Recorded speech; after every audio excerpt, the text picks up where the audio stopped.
పాత ఇనుప సామాన్కి వేద్దామా? ఎవరు కొంటారు? బఠానీలు కూడా రావు. రిపేర్ చేద్దామంటే అయితలేదు. రోడ్ల మీద పడేస్తే ఊకోరు. ఏం చేయాలి? 10 ఏళ్ళు వాడిన కంప్యూటరు మొన్ననే ఖరాబ్ అయితే పక్కకు పెట్టిన. నీ అవ్వ ఎన్ని ఫోన్లు కొంటావురా? 4 రోజులు వాడుడు ఆడ వేసుడు. ఇది ఇల్లా ఫోన్ల దుఃఖనమా? ఎవరికన్నా ఇద్దామంటే ఒక్కటి కూడా నడుస్తలేదాయే. గిట్లా అనుకునేటోళ్ళ కోసమే గీ ముచ్చట తెచ్చినాం చూడండి.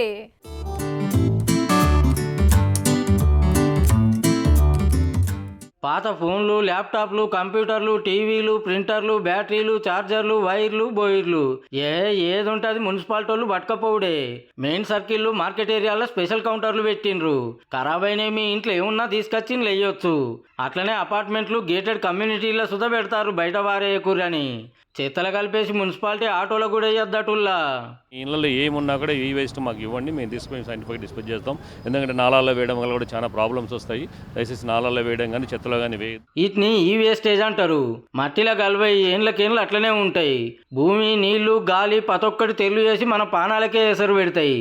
అందుకే ఏడబడతాడ వారేయకుండ్రి, ఉత్తగానే ఇంట్లో పెట్టుకోకుండ్రి అని అంటారు సిటీ మున్సిపాలిటీ వాళ్ళు. వీళ్ళకి ఇస్తే రీసైక్లింగ్ చేసేటోళ్ళకు పంపిస్తారట. అంటే కొత్తవి తయారు చేస్తారన్నట్టు.